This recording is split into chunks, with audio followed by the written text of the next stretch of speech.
Assalamualaikum warahmatullahi wabarakatuh. Saya Andreas. Di sini saya akan menjelaskan tentang negara integralistik. Adapun yang akan kita bahas yang pertama, pengertian dari integralistik. Paham integralistik menurut Supomo. Yang kedua, Undang-Undang 1945 pra-amandemen tentang paham integralistik.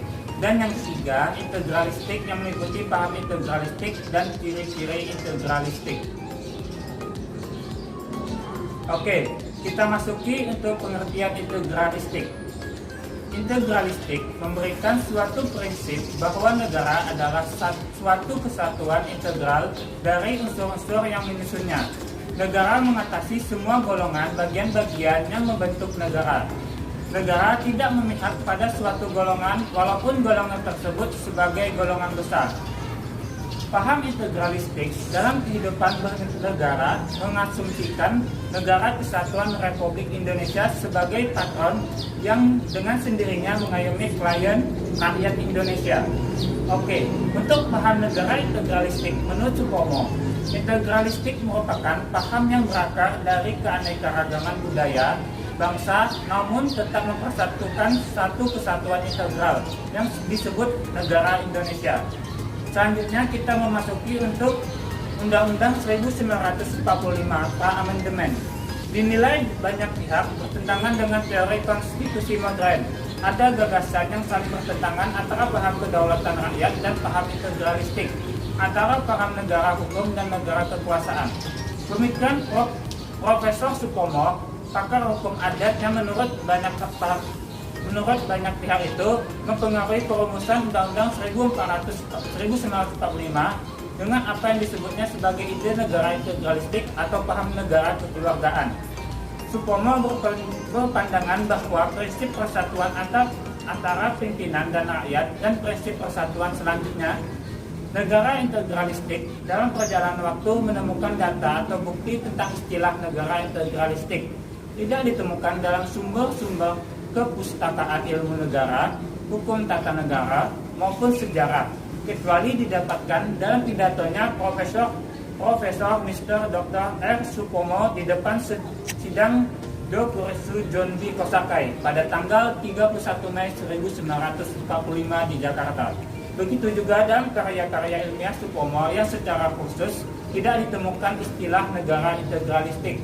Begitu juga dengan buku-buku ilmu politik yang membahas soal teori negara dari teori masyarakat tidak dapat dijadikan rujukan bagi istilah itu.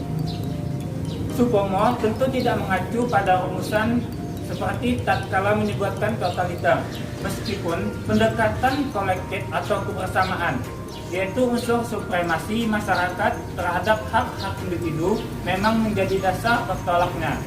Ini dicapai melalui peniadaan asas pemisahan kekuasaan dan kebebasan lembaga peradilan, kewenangan polisi rahasia yang mengatasi lainnya, pengawasan negara terhadap semua lembaga umum maupun pribadi dan suatu mekanisme, pengadilan politik yang ketat. Sekian paham integralistik. Negara merupakan suatu susunan masyarakatnya integral. Semua golongan bagian-bagian dan anggotanya berhubungan erat satu dengan lainnya. Semua golongan bagian dari anggotanya merupakan persatuan masyarakat yang organis. Yang terpenting dalam kehidupan bersama adalah perhimpunan bangsa seluruhnya. Negara tidak memihak kepada suatu golongan atau perseorangan. Negara tidak hanya menjamin kepentingan seseorang atau golongan saja. Negara menjamin kepentingan manusia seluruhnya sebagai suatu kesatuan integral. Negara menjamin keselamatan hidup bangsa seluruhnya sebagai suatu kesatuan yang tidak dapat dipisahkan.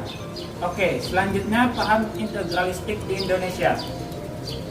Paham integralistik yang diungkapkan oleh Supomo dikombinasikan dengan pemikiran Bung Hatta menghasilkan paham integralistik ala Indonesia.